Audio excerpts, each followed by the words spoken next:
कि अब मैं थक रही हूँ, अब साथ नहीं देंगे क्या? मैंने कहा जल्दी आओ। और ऐसे ही एक बड़ा सा वानर स्वरूप हनुमान जी को मैंने देखा है, बड़ा प्लेजेंट फोटो है। लेकिन मेरे हनुमान जी थोड़े डिफरेंट थे। उनके बड़े बड़े दांत थे। तो देवता के लायक कर्म किए हैं तो आप देवता बनेंगे। पर अगर देवता के लायक उतनी कॉन्शियसनेस नहीं है, उतनी चेतना नहीं है, तो आपको एक गाइड फॉर्म में रखा जाएगा। कॉस्मिक कॉन्शियसनेस में कई पड़ाव हैं। जैसे जैसे उच्च कोटि के कर्म करेंगे वैसे वैसे प्रमोट होते जाएंगे। कितनी देर में आओगे, मैंने पकड़ा है, मैं नहीं पकड़ पा रही, फिर भी नहीं आए, फिर डेस्परेशन, और फिर जब मुझे लगा कि अब छूट जाएगा, जस्ट देन एंजल्स, आर्कएंजल्स और देवता, इनके बारे में आपने बहुत सारी कहानियां सुनी होंगी, सोशल मीडिया पे देखी भी होंगी। लेकिन आज का ये जो पॉडकास्ट है उसमें हम जानेंगे कि एंजल्स, आर्कएंजल्स और देवताज में क्या फर्क होता है। सेम एनर्जीज होती हैं या ये अलग अलग होते हैं? अलग अलग सिविलाइजेशंस में अलग अलग तरह से इनको माना जाता है या ये सब एक होते हैं? क्या मिथ है, क्या फैक्ट्स है, इसके पीछे जानेंगे। और इसी के साथ जानेंगे कि क्या ये आपसे कनेक्ट करते हैं या आप इनसे कैसे कनेक्ट कर सकते हैं।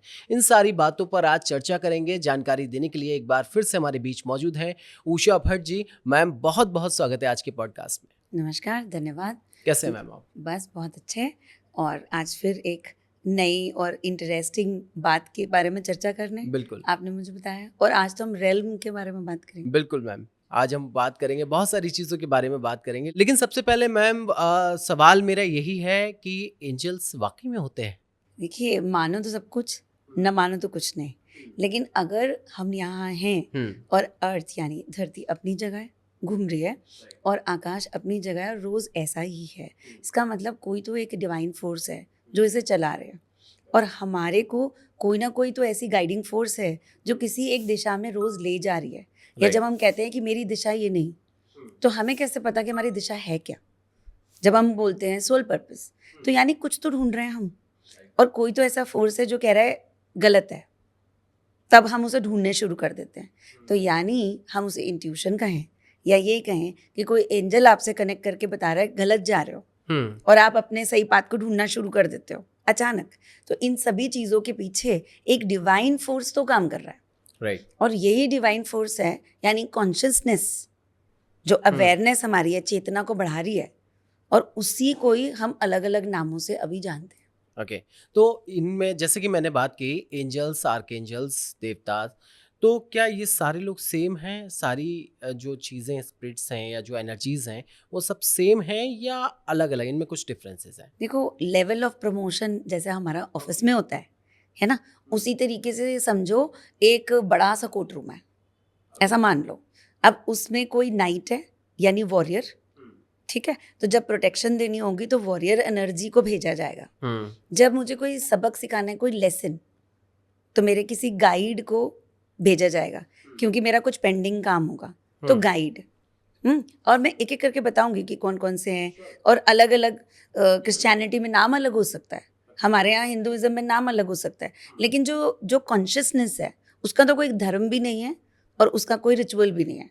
राइट। तो इसको अचीव करने यानी इस तक पहुंचने के अलग अलग नाम हो गए, लेकिन for the story telling format और सबको समझ में आए, सिंपल टर्म में समझ लो, एक कोर्ट रूम है, उसमें एक विजर्ड है जो मैजिशियन पावर रखता है और जादू कर सकता है, और करिश्मे से आपकी लाइफ को बदला जा सकता है, वो ट्रांसफॉर्म करता है। ठीक है। तो इन सब में वहां से आगे आर्च एंजल गैब्रियल। ओके। यहाँ से हमारे आगे, अगर मैंने वॉरियर एनर्जी की भी बात की थी, तो उधर से साउथ वाले जो हैं वो बोलेंगे कार्तिकेय, और हमारे नॉर्थ वाले ज़्यादा ओरिएंटेशन हनुमान जी को रिलेट कर पाएंगे, बालाजी को रिलेट कर पाएंगे। ठीक है। तो ये हो गए आपके प्रोटेक्शन के वॉरियर्स, नाइट कैटेगरी। अब जो दूसरी कैटेगरी है जो मैजिक क्रिएट कर रहे हैं, हमारे यहाँ माता रानी का नाम लेते हैं, जो हमारी ट्रांसफॉर्मेशन के लिए बहुत ज़्यादा हम लोग उनसे जुड़ते हैं। ठीक है। उसी तरीके से हम बोलेंगे एक किंग है वहाँ पर जो रूल करता है। तो अगर हम बात करें वहाँ पे अब दो समाज आ गए फिर से, शैविक, वैष्णव। लेकिन अगर हम सब ध्यान से देखें तो सुपर गॉड्स उस सभ्यता में भी बोला जाता है, वेस्टर्न में भी, यहाँ पर भी बोला जा रहा है सुपर गॉड्स, यानी शिवा और हम बात करें विष्णु जी की, एक डिस्ट्रॉयर है और एक उसको चला रहा है, करेक्ट, सृष्टि को चला रहा है। तो इस पूरे प्रोसेस में हमने शिव, शक्ति, विष्णु जी की बात कर ली। अब इनके कुछ समझ लीजिए सारा काम तो राजा रानी खुद नहीं करेंगे, तो डेलीगेट करेंगे, तो राजा भी काम डेलीगेट करेगा। तो अब उसकी सेना के पास कुछ काम जाएगा, कुछ लॉ एंड ऑर्डर मेंटेन करने के लिए जाएगा, तो कुछ देव दूत भी होंगे, यानी डिवाइन मैसेंजर्स। ओके, ठीक है, कुछ डिवाइन मैसेंजर्स हैं, तो जो रेल्म के यानी अर्थ के, तो रेल्म मतलब कि जो आपके पड़ाव हैं, अब इनको हम इंसानी कॉन्शियसनेस से जोड़ देते हैं कि इंसान जैसे जैसे ऊपर उठेगा तो ये इन प्रमोशंस में जाएगा। ठीक है, एकदम से तो मैं आपको देवता का स्थान नहीं दे सकती ना, राइट। तो देवता का क्या मतलब हुआ, जिन्होंने बहुत अच्छे कर्म किए और एक एक करके अपने सारे अवरोध हटाए और कुछ डिवाइन पावर्स एक्वायर की। अब डिपेंड करता है कि ये देवता भी वॉरियर कैटेगरी में जाना चाहते हैं या फिर हीलर कैटेगरी में जाना चाहते हैं, या मैं गुरु कैटेगरी में जाना चाहता हूँ, सेजीज एंड सीयर्स, साधु, राइट। ऋषि आपने सुना होगा, ऋषि पराशर, है ना। तो अब कोई ऋषि क्यों बन रहा है, और ये सब हमारे डिफरेंट डिफरेंट ग्रंथों को उन्होंने बनाया। वेद व्यास, ऋषि वेद व्यास सभी वेदों के ज्ञाता, और जिन्होंने लिखा भी है। तो अब ये सारी जो प्रमोशंस हैं, ये एक कोर्ट रूम में अलग अलग समझ लो, उनको हमने जॉब दे रखी है और ऊपर बैठे हैं सुपर गॉड।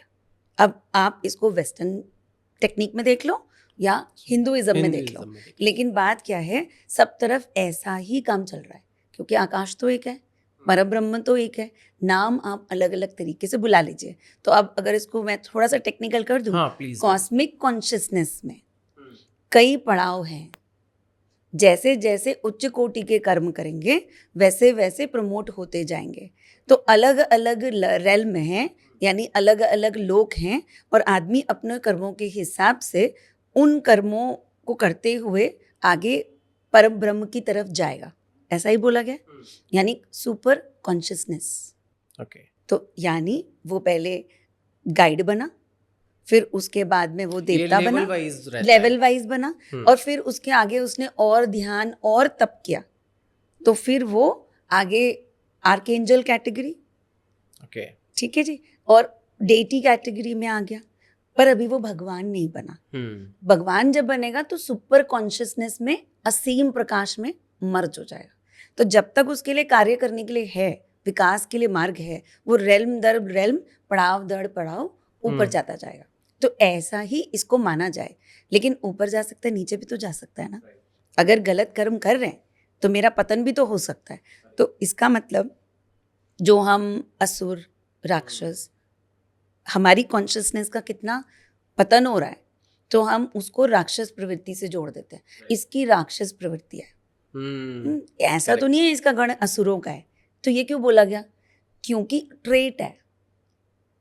मैं ये नहीं बोल रही हूँ कि आप राक्षस हो, पर आप उसके समकक्ष हो गए, यानी इंसान का कार्य जैसा है, कर्म जैसा है, उससे उसके ट्रेट बनने शुरू हो गए। ये देवगण जैसा है या देवताओं जैसा इसका कर्म है। तो हम साईं बाबा की बात करते हैं तो उनको उसमें डाल दिया ना हमने, तो उसी तरीके से हम राक्षसों की बात कर रहे हैं, तो असुर जैसे है। ये हमारा डेफिनेशन जो है हमारे कर्मों पे आधार पर हो रहा है, और आपको उसके हिसाब से बोला जा रहा है। करेक्ट, कि ट्रेट इसका वैसा है, फितरत वैसी है। मैं मैम आपसे जानना चाहूँगा कि ये जो आपने लेवल्स बताए, इसको थोड़ा सा डिस्क्राइब करके बताइए कि कैसे कैसे स्टार्टिंग होती है, कौन कौन से लेवल्स होते हैं, कैसे कैसे एंजल्स बनते हैं, आर्कएंजल्स बनते हैं, और फिर ऊपर देवताओं में जाते हैं, ऊपर वाले सुपर कॉन्शियसनेस की आप बात कर रहे थे। तो देखिए ऐसा होता है, जब हम कर्मों की बात करें, सारा खेल जो है कर्मों का है, और हम एक पर्टिकुलर पृथ्वी एक ऐसी जगह है जहाँ पर सारा कुछ एक्शन एग्जीक्यूट होता है। लेकिन जैसा कि मैंने बोला कि कोर्ट रूम है और ये ऊपर के एक दर्जे पर सेट हो रहा है, तो किसी भी इंसान को, सभ्यता को अगर आगे बढ़ाना है तो मैं एज अ गाइड ये कैसे कहूँ कि आपको ये रूल्स और ये नियम कानून मानने हैं। तो इसलिए इस ऊर्जा को मैं आप तक पहुंचाने के लिए कुछ नियम कानून के फॉर्म में कुछ नियम बनाऊंगी, और वेद, पुराण, मंत्र जाप, एफर्मेशन, ये मेथड्स हो गए। बिल्कुल। जैसे जैसे कर्म उच्च कोटि का होता जाएगा तो इंसान की जैसे कुछ पूर्वज रहे, और वो पूर्वज बहुत धर्म कार्य में रहे, उन्होंने बहुत दान पुण्य किए, बहुत बड़ी बड़ी शहरों में काम किया, सोशल वर्क किया, स्कूल बनवाए, तो वो क्या हो गए, एक लेवल पे उठकर उनके जो पूर्वज हैं वो एंसेस्टर्स को हम एंजल कैटेगरी में डाल देंगे, गाइड कैटेगरी में। ठीक है, एंजल के लिए तो शायद उनको थोड़ा और तप करना है, लेकिन वो गाइड कैटेगरी में आप मान लो। तो जब आप बोलते हो कि स्पिरिट गाइड, आपने तो अभी स्पिरिट्स का नाम लिया, बिल्कुल, पहले स्पिरिट है, जब प्राण ऊर्जा उठ गई स्पिरिट है। अब इसका अच्छा बुरा कॉन्शियसनेस में सेट हो रहा है, उसको उसका प्रकाश दिखाई देगा। ठीक है, तो ये जब हम बात कर रहे थे आत्मा के सफ़र की, तो हमने इस बारे में थोड़ी सी बात की, लेकिन अब जब हम सफ़र से आगे बढ़े तो अब एक न्याय होगा ना कि मेरा अच्छा है या बुरा है। तो अब मैं देवदूत बनूं, क्योंकि अभी तब कितना बढ़ेगा उसके हिसाब से आपकी प्रमोशन होगी। राइट। तो अकॉर्डिंगली आप स्पिरिट से एक गाइड फॉर्म में आ गए। आप कहोगे मैं अपने कुल का संरक्षक बनना चाहता हूँ, या इस गांव के लिए मैंने बहुत काम किया है, यहाँ का मैं संरक्षक बनना चाहता हूँ। देवता, तो देवता के लायक कर्म किए हैं तो आप देवता बनेंगे। पर अगर देवता के लायक उतनी कॉन्शियसनेस नहीं है, उतनी चेतना नहीं है, तो आपको एक गाइड फॉर्म में रखा जाएगा।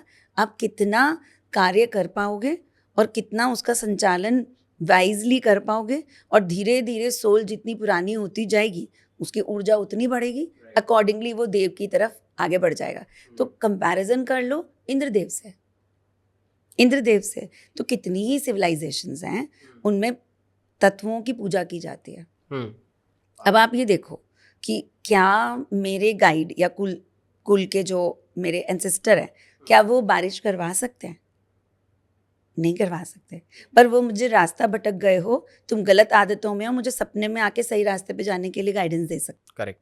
लेकिन अगर मैं इंद्रदेव की बात करूं तो वो देवता में आ गए, और वो किसी एक एलिमेंट को रूल करते हैं, उसके देवता हैं, गॉड। ठीक है, तो अब क्या हो गए, वो एक आर्क एंजल कैटेगरी में चले गए। ठीक है जी, अब वो इस एंजल कैटेगरी में चले गए, तो जब हम इंद्रदेव का आह्वान करेंगे तो वो रिजल्ट आएगा। तो आपने सुना होगा खेती बाड़ी जब नहीं होती, सूखा पड़ता था, तो फिर आह्वान किए जाते थे, हवन किए जाते। आज भी हम लोग हवन की प्रथा को चलाते हैं, क्योंकि ऊर्जा प्रोड्यूस होती है। ऊर्जा मतलब फ्रीक्वेंसी, आह्वान मतलब हम आपको याद करते हैं, हम आपको बुलाते हैं, मदद चाहिए।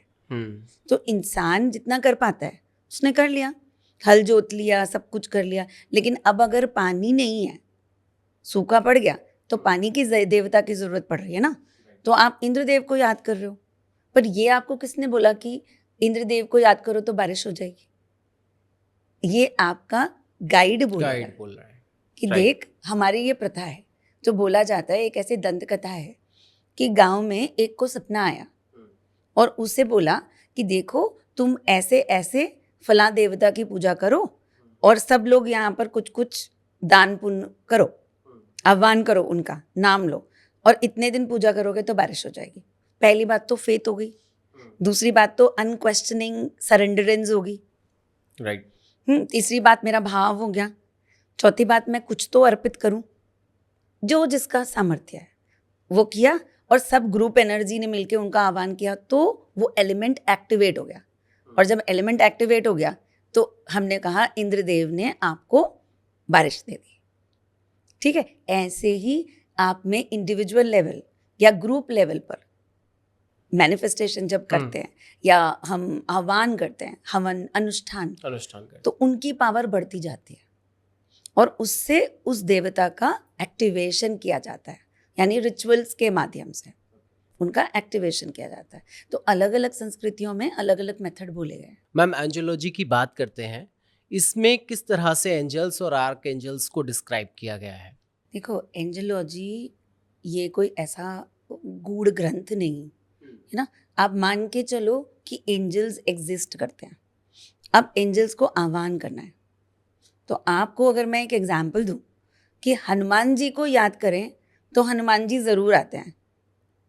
अगर कोई बोले कि मैं एथिस्ट हूँ, मैं तो भरोसा नहीं करता, है ना, मैं नहीं मानता हनुमान जी, लेकिन अगर मैं कहूँ कि मैं उन्हें बुला सकती हूँ, और ऐसा हुआ भी है, क्योंकि जैसे समझ लो मैं डर गई और मैंने उन्हें याद किया कि ये पर्टिकुलर, जब सामर्थ्य नहीं होगा तो आप याद करोगे, इस पर्टिकुलर प्रॉब्लम में मैं फंस गई हूँ और मुझे ऐसा लगता है कि मैं यहाँ से निकल नहीं पाऊंगी, आप मेरी मदद करें।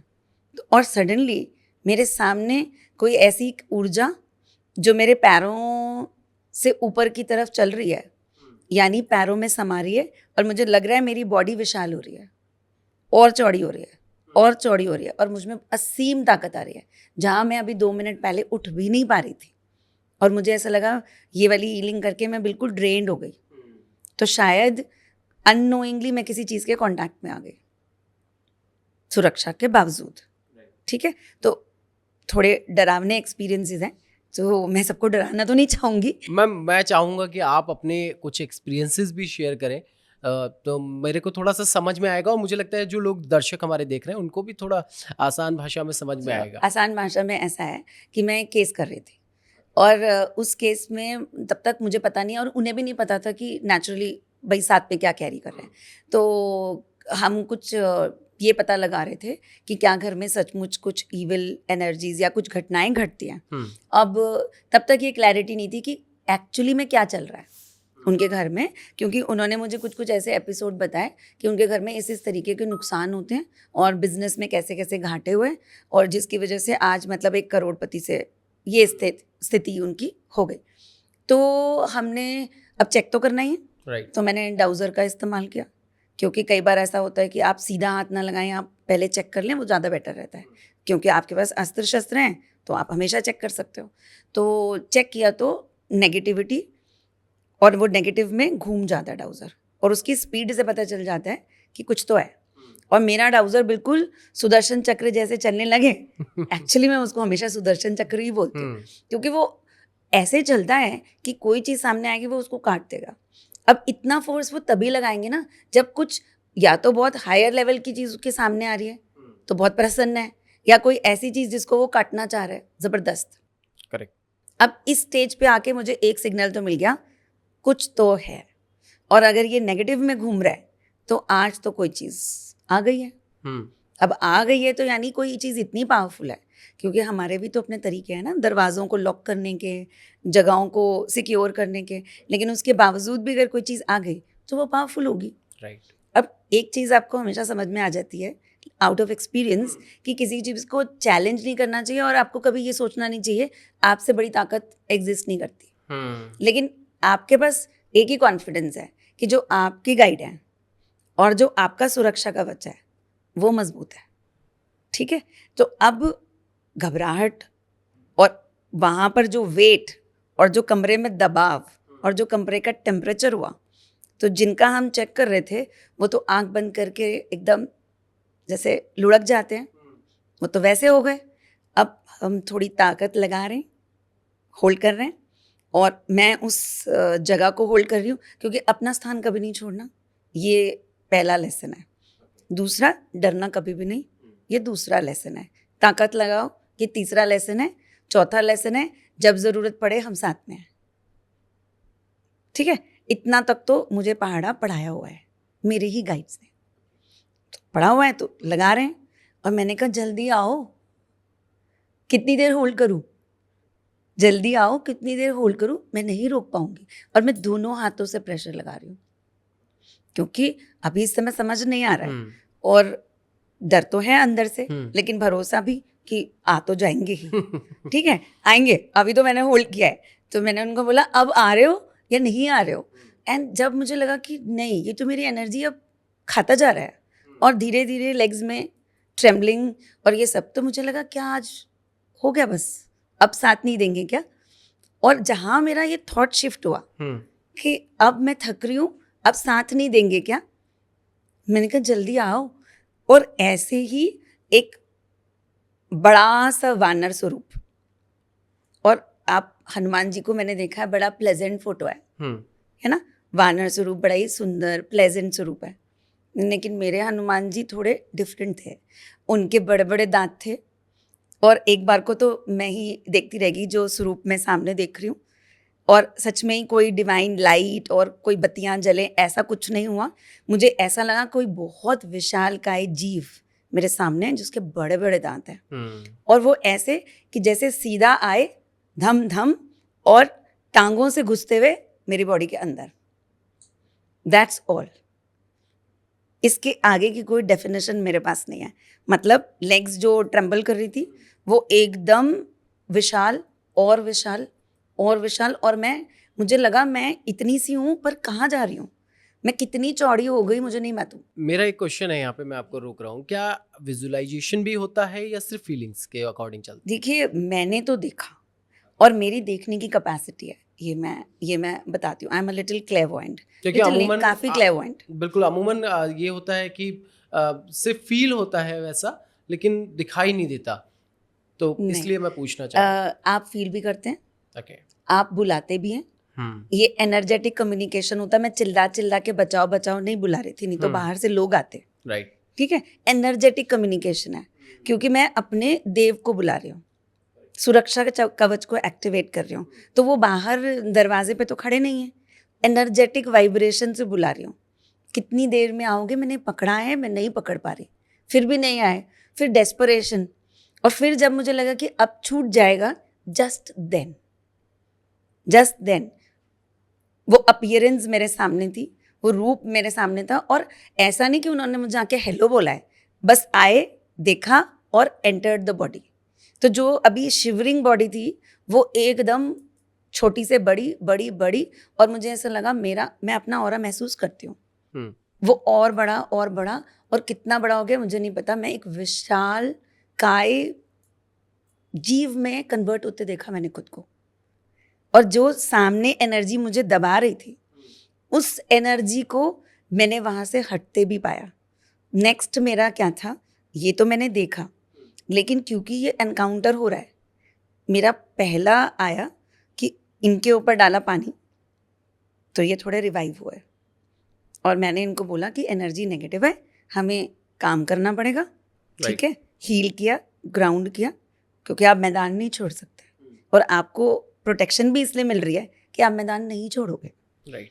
उसके बाद इन्हें भेजा, मगर एक बात है, वो प्रेजेंस अब तक वहाँ से गई नहीं। ओके। वो प्रेजेंस अब तक वहाँ से गई नहीं। तो उसके बाद उस दिन लगभग शाम के 6 बजे से लेकर रात को 10 बजे तक मैंने उस प्रेजेंस को अपने आसपास पाया। ओके। और मैं इतना वरीड थी कि मैं घर जाऊंगी, ये मेरे साथ कैरी होगा। राइट। तो मैंने अपने दरवाजे पर कंप्लीट रिचुअल्स किए ताकि ये मेरे साथ ना एंटर कर पाए। और जब मैं घर में घुसी तो ऑब्वियसली मैं घबराई हुई थी। मैंने अपना चेक वेक किया और मेरे को ये मिला मैसेज कि डरने की कोई ज़रूरत नहीं है, यहाँ बहुत योगिनी शक्ति है, तुझसे भी बड़ी योगिनी शक्ति यहाँ बैठी है, तो डरना नहीं, सब सकुशल है, सब अच्छा है और कुछ भी यहाँ घुस नहीं सकता। उसके बाद फिर वो प्रेजेंस आज तक मुझे महसूस नहीं हुई, लेकिन वो जो 4 घंटे हैं सब मेरे सामने हुआ। डिमोनिक, भय, प्रोटेक्शन और एंजल का आना और मेरा उस चीज़ को देखना, ये अपने आप में ट्रांसफॉर्मेशन है। तो मैम जैसे आपने बताया कि जब आप प्रॉब्लम में थे तो एंजल्स को याद किया, बुलाया, तो मैं जानना चाहता हूँ कि आप कैसे जब प्रॉब्लम में होते तो एंजल्स को बुलाते, क्या फॉर्मेट है, क्या तरीका है, उसके बारे में थोड़ा बताइए। देखिए फ्रीक्वेंसी पे सारा कुछ काम करता है। ओके। और ये मान के चलें कि आपके आसपास आपके प्रोटेक्टिव गाइड्स हैं, ये आप मान लें, मतलब इस पे क्वेश्चन नहीं है। अब आप बोलें कि इसकी साइंस बताओ, तो देयर इज़ नो साइंस, पर हर एक इंसान को ये मानना है कि वो प्रोटेक्टेड है, शील्डेड है, बस एक्टिव नहीं कर रहे हो क्योंकि आप लॉजिकल रीजनिंग में जा रहे हो। ठीक है, पहली बात। दूसरी बात, ध्वनि और वाइब्रेशन के माध्यम से, ध्वनि जब मैं बोल रही हूँ तो मंत्र जाप करें, ओके, जोर जोर से मंत्र जाप करें, डर लग रहा है, कोई बात नहीं, और जोर से मंत्र जाप करो। आपको समझ नहीं आ रहा क्या करना चाहिए, मंत्र जाप करो। जिस भी भगवान को या देवता को, जिसको भी आप चाहते हो, चाहे वो आर्कएंजल्स हो, चाहे आपको कुछ नहीं पता, तो ओम तो बुला सकते हैं। ओम तो हर सभ्यता में बोला गया है, तो ओम तो आप बुला ही सकते हैं। आप ओम नमः शिवाय बोलना चाहें, ओम नमः शिवाय को बुलाएं। आप भैरव बुलाएं, जिसमें भी आपकी आस्था बसती हो। हनुमान जी को बुलाएं। कहने का मतलब है आप जिससे भी बुलाना चाहें इस वक्त बुलाएं, मगर इतनी शिद्दत से बुलाएं कि उन्हें आना ही पड़े। तो क्या उषा मैम ही बुला सकती हैं या मैं भी एंजल्स को बुला सकता हूँ, या एक आम आदमी भी अपने एंजल्स? सबसे मज़ेदार बात है, मेरे स्टूडेंट ने मुझे बुलाया ओके। और उन्होंने मुझे बोला कि मैम आपने मुझे घंटी दी थी, तो जब मुझे बहुत डर लगा तो मैंने वो घंटी बजाई, और जब घंटी बजाई तो मुझे ऐसे लगा कि कोई देवी शक्ति मेरे साथ आके बैठी और मेरे कंधे पे हाथ रखा। अब मैं तो नहीं गई, लेकिन वो बोले मुझे कुछ समझ नहीं आया, तो मैंने आपको बुलाया। तो मेरे थ्रू उन्होंने भगवती को बुलाया कि मुझ में भगवती की शक्तियाँ हैं और मैं उनको अटूट आस्था रखती हूँ। तो मैं जब उन्हें घंटी दी थी और उन्होंने मुझसे बोला था कि आप अपनी एनर्जी का एक टुकड़ा बस दे दो, जो मैं को याद रहे, जब फंस जाऊँ मैं घंटी बजाऊँ, तो मैंने उनको दे दी घंटी। आप ले जाओ, ये हमेशा मेरे डेस्क पे रहती है, आप ले जाओ। मुझे नहीं पता था कि एक दिन ऐसा फ़ोन आएगा। तो इसका मतलब मैं तो कुछ भी नहीं हूँ, है ना, मैं तो एक इंसान हूँ, लेकिन मेरे इष्ट को और उनकी ताकतों को जब मैं एक छोटी सी ऊर्जा के माध्यम से आपको ब्लेसिंग के माध्यम में दे रही हूँ, तो आप उन्हें बुला सकते हैं। तो आपकी बात सिर्फ फेथ, सरेंडरेंस और शिद्दत पे जाके ख़त्म हो जाती है। इतनी ज़ोर से बुलाना है कि मुझे भी आना पड़े। तो क्या तरीका है मैम बुलाने का, थोड़ा उसके बारे में बताइए। तो जब आप जब जिनको कुछ भी नहीं पता है, जैसे मैं हूँ, मुझे कुछ भी नहीं पता और मुझे बुलाना है, तो मैं कैसे बुला सकता हूँ? तो चलिए let's do a small exercise. ठीक है, तो आपको जी समझ लीजिए पैसे चाहिए, आपको लग रहा है कि मुझे 10 लाख रुपए अर्जेंट चाहिए, अब कोई सोर्स नहीं दिख रहा है 10 लाख रुपए आने का, तो आप रोज़ आज से शुरू हो जाइए। आपको सबको पता है कि गॉडेस लक्ष्मी जो हैं वो धन की आपको देवी हैं। धन की देवी हैं, राइट। ठीक है, और आप आराम से उनसे बात कर सकते हैं। या फिर आपको मेल देवता, यानी ये भी फॉर्म होता है कि फेमिनाइन ऊर्जा आपको रेजोनेट करती है, यानी उससे आपका कनेक्शन बैठता है, या फिर आपका मेल देवता से कनेक्शन बैठता है। ओके, तो ये इसके बारे में भी मैं आपसे चर्चा करूंगा, पहले आप अपनी ठीक बात है, कंप्लीट तो करिए। मैं ये बता देती या हूँ। प्लीज। तो अब क्या है, अगर आपको किसी को कुछ भी नहीं पता है, तो चलिए मैं सभी चीज़ों को सॉल्व करने के लिए, ये तो सबको पता है ना कि महालक्ष्मी, तो हम महालक्ष्मी जी के मार्ग से चले जाते हैं। तो एक कलश स्थापित करना है, तो अब कोई तो एक ह्यूमन माइंड इज प्रैक्टिकल, तो उसको कोई तो चीज़ दिखनी चाहिए ना कि मैं ये रख रहा हूँ, अब इसमें माता आएंगी वर्चुअल, कि ये होगा और ये चमत्कार करेगा। तो आपको कोई एक कैटलिस्ट चाहिए। तो आपने वो कलश रखा, पानी रखा, पानी हैज़ मेमोरी, रोज़ आप जाप करेंगे। आपने उसमें 5 आम के पत्ते रखे, ठीक है जी, गंगा जल डाल दें ताकि पानी खराब ना हो। अब उसके ऊपर एक नारियल रखा, आप कुछ तो दोगे माता को, साथ में लाल रंग के रुमाल में इसकी स्थापना करें और साथ में एक सिक्का पानी में डाल दो। ये रिचुअल मैं सबको देती हूँ, पर ये रिचुअल हर बार काम करता है, हर बार रिचुअल करना है 21 दिन, ठीक है। तो ये 21 दिन तक रखना है, चेंजेस करने हैं क्या? नहीं, मतलब उसका? कुछ नहीं, ये स्थापना हो गई। हाँ। अब ये 21 दिन तक आपने इस कलश के सामने महालक्ष्मी सूक्तम का जाप दिन में 3 बार करना है। ओके। 3 टाइम्स। अगर आपको अपनी विश शिद्दत से पूरी होती चाहिए तो 3 बार शिद्दत से जाप करेंगे। अब आप कहोगे मैं ऑफिस चला जाऊंगा, तो कोई बात नहीं, आप ऑफिस में बैठकर अपने कलश पर जो घर में है ध्यान देते हुए 5 से 7 मिनट लगेंगे, बट बड़ी ही शिद्दत से पूरी, आप मान लो कि आपकी वहाँ पे माता बैठ गई, जैसे मैं बैठी हूँ, समझ लो मैं बैठ गई।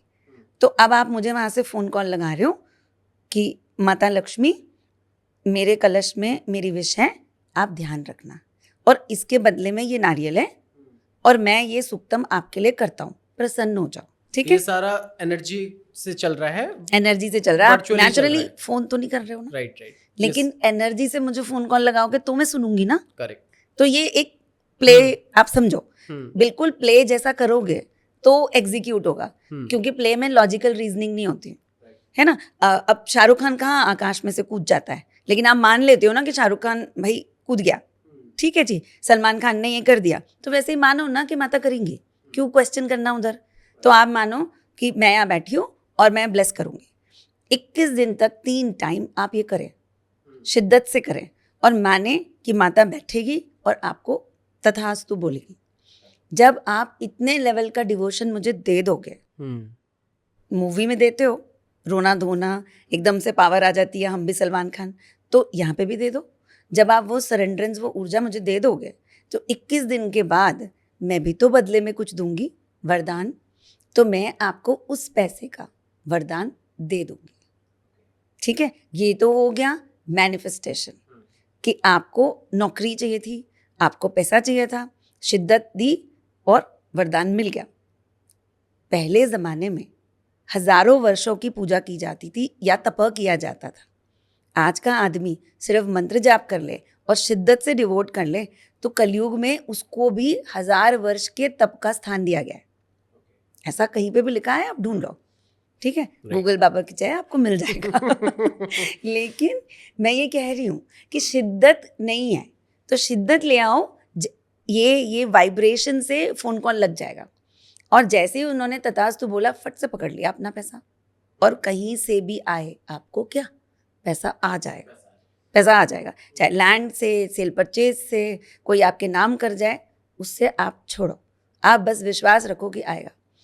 अब हो गई इमरजेंसी, वहां पर तो शिद्दत नहीं चलती ना, तो वहां पर आएगी प्रोटेक्शन।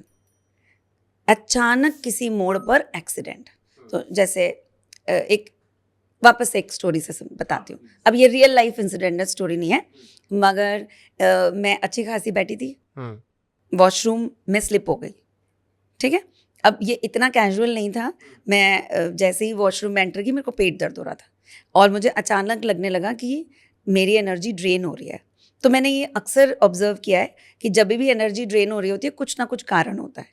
तो बीइंग अ हीलर एंड थोड़ा प्रैक्टिस करती हूँ, तो मैंने अपने सर पर बेहोश ना हो जाऊं करके सिंबल्स देने शुरू कर दिया, और मैं लगातार अपने आप को हील कर रही हूँ। लेकिन इट्स सो हैपन कि जितनी देर में मैंने आपको ये बात बोली है, उससे भी कम टाइम में मैं कोलैप्स हो गई, ठीक है।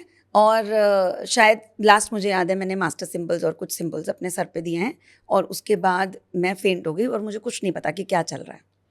लगभग मुझे नहीं पता समय कितना बीता होगा, पर घर पे कोई नहीं है, दैट इज़ द थिंग। और मैं अक्सर घर में अकेले ही प्रैक्टिस करती हूँ या हीलिंग करती हूँ, या स्टूडियो में भी होती हूँ, तो 99% उस स्टूडियो में, क्योंकि मुझे फोकस करना है, तो कोई आता जाता नहीं है। घर में हूँ तब भी, और फ़ोन साइलेंट पे रहता है एज यूजुअल। तो जी, अब स्थिति इमरजेंसी की होगी, क्योंकि कोई है नहीं।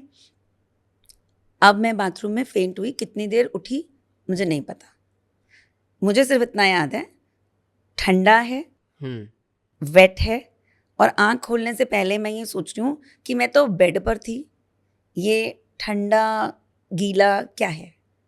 और फिर जब आँख खोली है तो उल्टे मुंह फर्श पर अक्रॉस पड़ी हुई थी और चारों तरफ खून ही खून था, ठीक है। तो जो ठंडा लग रहा था वो फर्श और खून, ये 2 चीज़ें मुझे लग रही थी। खैर, जैसे तैसे उठी, तब तक मैंने खुद को नहीं देखा था कि मेरे साथ हुआ क्या है। मुझे तो लगा गिर गई, उड़ गई, it will be that simple. But apparently ये उतना सिंपल नहीं था, क्योंकि उठने में थोड़ा ताकत लगी, और वापस आके जो है मुझे लगा कि चलो फ़ोन करके मदद बुला ली जाए। फ़ोन किया गया, मदद लगभग 7 से 8 मिनट में आ गई, क्योंकि मुझे तब तक मैंने शीशा नहीं देखा। मैंने सिर्फ इतना कहा कि मैं बाथरूम में स्लिप हो गई और लगता है चोट लग गई है। तो 7 से 8 मिनट में एवरीबडी केम। और ये उन लोगों ने मुझे देख के बताया कि आप, मेरा सिर फट चुका था और 2 टुकड़े मांस के यहाँ लटक रहे थे, और मेरा स्कल पूरा बाहर झांक रहा है, और कपड़ों में पूरा ब्लड है। तब तक मुझे कुछ नहीं पता। इस पूरे एपिसोड में उस समय तक तो मुझे कुछ याद नहीं, लेकिन जैसे जैसे स्पीड से निकले आगे और मैं हॉस्पिटल पहुंची, मिरेकल स्टार्टेड हैपनिंग। मैंने व्हील चेयर नहीं ली, मैं पैदल चल के गई। और एक चीज़ मैं बताना भूल गई, बिफोर आई कॉल्ड और सब लोग आए 7 मिनट, उसके बीच में क्योंकि मुझे थोड़ा फर्स्ट एड का पता है, तो मैंने खुद को ही बर्फ़ रख के तौलिए में फर्स्ट एड दे दिया और ऊपर ऐसे सर करके बैठी हुई थी जब ये लोग सब आए, घर में एंटर हुए। सो दैट मीन्स कि मैं बेहोश भी हो सकती थी और रही भी। इतनी ताकत मुझ में कहाँ से आ रही है कि फर्स्ट एड भी करना है, बिना व्हील चेयर के जाना है। उसके बाद में मैं उनके साथ चढ़कर ओटी में गई, जहाँ पर मुझे LA में उन्होंने स्टिचेस दिए, लगभग 12 स्टिचेस आए, क्योंकि it was a major thing. They could not believe कि कोई भी आदमी ऐसा कर सकता है। उनको लगा शायद मैंने कोई ड्रिंक किया है, कोई अब्यूज़ हुआ है, मारपीट, डोमेस्टिक वायलेंस, पर ऐसा कुछ भी नहीं रहा। ठीक है, ऐसा कुछ भी नहीं रहा। कुछ हुआ बट उसके बाद की रिकवरी इज मोर इम्पोर्टेंट, घटना इज नॉट इम्पोर्टेंट। और वो मैं हंस रही हूँ, वो इस बात को भरोसा ही नहीं कर पा रहे डॉक्टर कि ये हंस कैसे रही है, और मैं उनको पूरा इंसिडेंट हंसते हंसते बता रही हूँ। उसके बाद जब हम वापस आए हैं और मैं रात को सोई हूँ, तो मुझे एक्चुअल चीज़ें, अपना शरीर से बाहर निकलना, अपने शरीर को देखना, ये सारी चीज़ें मुझे उसके बाद समझ में आई हैं कि मैंने अपने शरीर को बाहर देखा है और किसी को याद किया है, तो मेरे प्रोटेक्टर्स, मेरे गाइड आए हैं और कुछ ही देर में मेरी चेतना अंदर गई है। तो मुझे जब लगभग 5 बजे से पहले का टाइम और 5:20 और 5:25, तो लगभग 25 मिनट मैं बाथरूम में बेहोश थी, खून बह रहा था। ना कोई मेरा कोई CT स्कैन, ना कोई MRI, क्योंकि मेरे को कोई ऐसे चक्कर या कोई प्रॉब्लम नहीं हुई।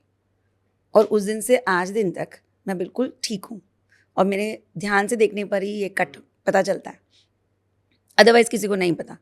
तो simple recovery with in 15 to 20 days, और पूरा मार्क जाने में लगभग 2 से 2.5 महीने। राइट, मैं ड्यूरेशंस बता रही हूँ। और बिना किसी आप ये कह लीजिए, उस समय कोरोना सेकेंड वेव थी, बिना किसी ज़्यादा मेडिकल हेल्प के मैं आपके सामने बैठी, क्योंकि उस वक्त डॉक्टर्स भी ये नहीं चाहते थे कि बहुत ज़्यादा एक्सपोजर हो। तो ये पूरा सिनेरियो है, एंड उन्होंने मेरी बहुत मदद की, मुझे बताया कि कैसे कैसे खुद को हेल्प करनी है। लेकिन ये पूरा हीलिंग का गेम है, और मेरी शरीर से बाहर निकलना और वापस जाना, उस पूरी जर्नी को मैं LBL या नियर डेथ एक्सीडेंट के बीच में डाल सकती हूँ, क्योंकि ये नियर डेथ एक्सीडेंट ही था, क्योंकि मैं बाहर निकल गई, पर फिर किसी ने मुझे वापस भेजा। क्यों, ये प्रश्न आज भी मेरे मन में है, पर शायद कुछ काम बाकी है। पर वो जो वापस आई और वो जो डिवाइन प्रेजेंस मैंने फील की, और जो मेरे शरीर की शक्ति है, ये सब मेरी नहीं है, ये सब मेरे एंजल्स और देवता के प्रकाश का ही फल आप अपने सामने देख रहे हो। बिल्कुल। तो क्या मैम कोई भी गाइड या एंजल या आर्कएंजल्स बनना चाहता है, देवदूत बनना चाहता है, तो उसका क्या एक तरीका है, क्या ऐसे कर्म करने चाहिए, क्योंकि सारा कर्म बेस्ड है, तो क्या ऐसे कर्म करने चाहिए कि वो भी गाइड बन सके? अगर मैं बनना चाहता हूँ, एग्जाम्पल ले लेता हूँ, मैं अगर बनना चाहता हूँ तो मुझे क्या करना चाहिए? देखिए, क्योंकि फिलॉसफी कर्म पर आधारित है, लेकिन भक्ति का मार्ग ऐसा है, दो बड़े मार्ग हैं, एक कर्म योगी होता है, एक भक्ति मार्ग से जाता है। तो जो कर्म योगी है वो वॉरियर एनर्जी है, आप समझे। हनुमान जी हमेशा प्रोटेक्शन के लिए आगे आते हैं, है ना। लेकिन अगर वो भक्ति से बैठकर फोकस करते, भक्त तो थे ही, लेकिन वो राम जी के सारे कार्य आगे बढ़कर उनके लिए सफल करते थे। राइट, तो नेसेसिटी क्या है। दूसरी बात, आपको किस कर्म के लिए चुना गया है, आप नहीं चुनते, वो आपको चुनते हैं। आप में क्या विलुप्त या सुप्तावस्था में शक्तियां हैं, वो धीरे धीरे आप कैसे पहचानोगे, मेडिटेशन से। ध्यान ही एक ऐसा मार्ग है, और अगर ध्यान नहीं लगता है, कोई बात नहीं, आप कैब से जाते हो, कार से जाते हो, स्कूटर से जाते हो, जाप तो कर सकते हैं। राइट। और 2 लाइन का जाप अगर आपने रट लिया, कहीं बैठे हैं, कहीं मेडिटेटिव ट्रांस, उसमें तो आप भीड़ में भी अपना जाप कर सकते हो, बस वो प्रैक्टिस से आता है। जैसे जैसे आप उस देवता की एनर्जी से, पर एक ही देवता होना चाहिए, 50 में ऊर्जा नहीं लगा सकते, है पैसों ना? के लिए इनको पूछ हाँ, रहे हैं और किसी और चीज के लिए किसी और को, किसी और चीज के लिए किसी और तो को, वो ऐसा नहीं है। कंफ्यूजन पैदा कर देता है राइट ना। राइट तो मैं ये कहूंगी कि आप पंच महादेव, पंच केदार, पंच देवता, ये कॉन्सेप्ट है। पंच जो हमारे एलिमेंट्स हैं, ठीक है जी।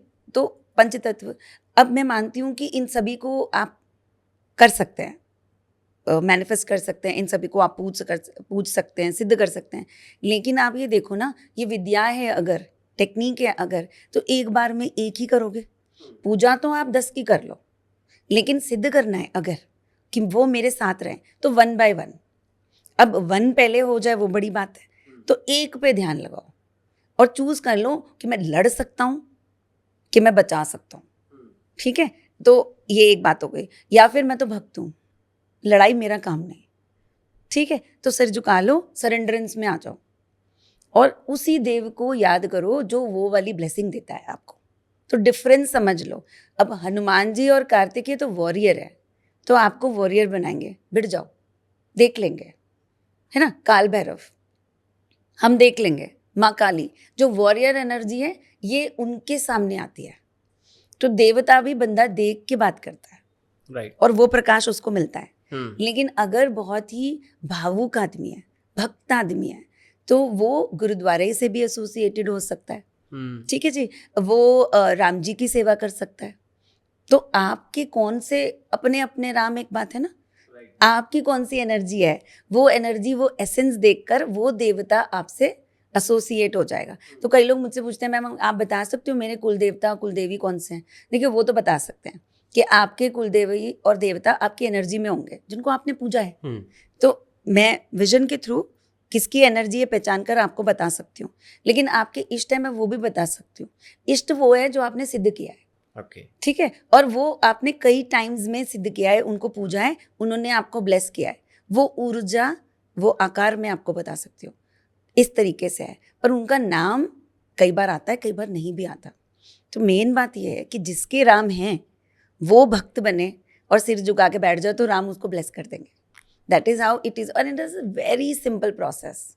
जैसा मैंने आपको माँ लक्ष्मी के लिए बताया, वैसे ही किसी भी मंत्र जाप से, रिचुअल से आप कर सकते हैं। अब 1000 रिचुअल है, लेकिन एक सिंपल बात है, मंत्र तो बहुत सिंपल है, प्रेम दें और बदले में प्रेम लें। तो मंत्र चैंटिंग और इन सारी चीजों से हम भी जो है उस कर बात सकते पे हैं, बढ़ सकते हैं कर आगे, सकते हैं। एंजल्स अगर अगर कई लोग क्रिश्चियन होंगे वो बोलेंगे हम मंत्र जाप नहीं करते, या मुस्लिम्स हैं बोलेंगे हम मंत्र जाप नहीं करते। तो कोई ना, आप अफर्मेशन, उनके यहाँ कलमा है, किसी के यहाँ पे अफर्मेशन है, प्रेयर है, तो आप प्रेयर तो सबको आती है, प्रेयर के माध्यम से उसको बुलाए तो वो आते हैं। This is the method. कई बार ऐसा होता है कि हमको लगता है कि हमारे आसपास कोई है, या हम हमारे आसपास क्या चीज़ है, किसी स्पिरिट की प्रेजेंस है, नहीं है, अच्छी बुरी वो बात की बात है, लेकिन कोई है, ये कैसे पता लगता है? उसके क्या साइंस होते हैं, क्या आइडेंटिफिकेशन होता है उसका कि पता चलता है कि हाँ कोई है? देखिए क्विकली अगर बोलूं, राइट, तो आजकल सब लोग बोलते हैं 333, 222, डबल डिजिट एंजल नंबर्स, है ना। अभी तो कितनी बातचीत होती है इसके बारे में। इसका क्या मतलब है, नंबर्स एक वाइब्रेशन प्रोड्यूस करते हैं और उस वाइब्रेशन का कुछ एक मैसेज होता है। तो सिंपल बात होगी, एंजल आपको एक मैसेज देने की कोशिश कर रहा है। उसी तरीके से लोग बोलते हैं अचानक एक बंद कमरे में फेदर, एंजेलिक प्रेजेंस, ठीक है। तो क्रिश्चियनिटी और आज का यूथ इन चीज़ों से एसोसिएट करेगा। लेकिन अगर थोड़े ट्रेडिशनल लोग हैं, पीछे की बात करें, मेरी मदर, वो तो नहीं मानेंगी। तो उनको अगर, लेकिन मैं ये बोलूँगी कि इनके सर पर देवी का हाथ या देवी की प्रेजेंस, या इन्होंने माँ देवी यानी माँ दुर्गा के रूप को देखा, वो रेजोनेट कर लेंगे। और इस सामने वाले को ऐसे चावल दे दिए, सिक्के दे दिए और बोला तेरा काम बन जाएगा, और वो काम बन गया, तो वो मान जाएंगे। क्योंकि वो जो ट्रेडिशन और जिस ऊर्जा से आ रही हैं, उन्होंने इसी ऊर्जा में उनको ध्याया है। लेकिन जो आज का यूथ है वो इन नंबर्स, डिजिटल और इन मैसेजेस में ज़्यादा रेजोनेट कर पाएगा। ऐसा नहीं कि वो श्रद्धा कम है, ये श्रद्धा कम है। बात ये है कि आज डिजिटल वर्ल्ड है ना, इसलिए नंबर्स पर सारा आधारित है Okay. ज्ञान। तो मैम जैसे हमने एंजल्स के बारे में बात की, लेकिन आपने एक नेगेटिव फोर्स की बात की थी, अभी बातचीत में जिक्र हुआ था, वो क्या था, उसके बारे में थोड़ा सा बताइए। देखिए, एंजल्स की पावर है यानी वाइट लाइट। तो हमारे, अगर आप कॉस्मिक कॉन्शियसनेस की बात कर रहे हैं, यिन यांग, ठीक है। आपने देखा होगा शिव जी की सेना में भूत पिशाच भी हैं, ठीक है, और एंजल्स भी हैं, गाइड्स भी हैं, तो देवताज भी हैं, और वो उनके लिए काम भी करते हैं। तो लेकिन भूतों और पिशाचों को पीछे तो नहीं छोड़ सकते, यानी जहाँ सफ़ेद है वहाँ काला होगा ही होगा, ठीक है। तो यानी ये नेगेटिव फोर्स, जहाँ लाइट है वहाँ नेगेटिव फोर्स होगा ही होगा। और जैसे ही प्रकाश की रोशनी कम हुई तो नेगेटिव फोर्स यानी शैतान, कई जगह शैतान, डीमंस, ठीक है। क्रिश्चियनिटी इसमें डीमंस के फॉर्म में बात करती है, कई जगह पर इनको शैतान बोला जा रहा है, हमारे यहाँ पे इनको राक्षस, असुर बोला जाता है। असुर बोला जाता तो लेकिन प्रकाश यानी देवताज के साथ, देवों के साथ, एंजल्स के साथ नेगेटिव फोर्स का होना भी ऐसा ही प्रकृति का नियम है। आप इंसान की भी बात करो, कॉन्शियसनेस से मैं पाप नहीं करूँगी और मैं पुण्य की तरफ करूँगी, साकाम कर्म करूँगी। अगर मैं गिरी और लालच, प्रेजुडिस, किसी को छल कपट, मारना पीटना, पैसा, तो इन सब भावनाओं में नेगेटिव भावना आ गई। सिमिलरली अगर थॉट अक्यूमुलेट होके किसी का आकार बना सके तो वो राक्षस में कन्वर्ट हो जाएगा, राइट। असुर में कन्वर्ट हो जाएगा, और उनकी भी तो अपनी पावर है।